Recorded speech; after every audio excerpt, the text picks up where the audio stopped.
ഇപ്പോൾ ഞാൻ മുന്നോട്ട് വെക്കുന്നത് സാധാരണ കാന്തം എങ്ങനെ പ്രവർത്തിക്കുന്നു, ഭൂമിയിലെ ഗ്രാവിറ്റി എങ്ങനെ പ്രവർത്തിക്കുന്നു എന്നുള്ളതാണ്.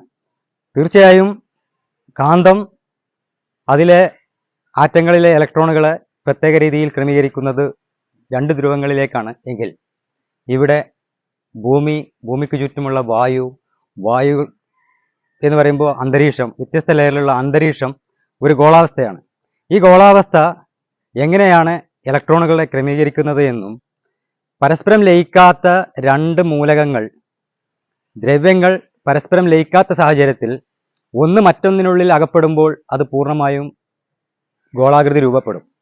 ഖരാവസ്ഥയിലുള്ളവയ്ക്ക് അവയുടെ പാർട്ടിക്കിൾസ് തമ്മിൽ ചലനമില്ല, അതുകൊണ്ട് അവയ്ക്ക് നിശ്ചയ രൂപമുണ്ട്.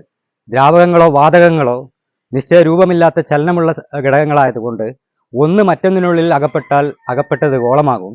ആ ഗോളത്തിൽ പ്രവേശിച്ച വസ്തുവിന്റെ ചലനമാണ് ഗ്രാവിറ്റി എന്നാണ് ഞാൻ പറയുക.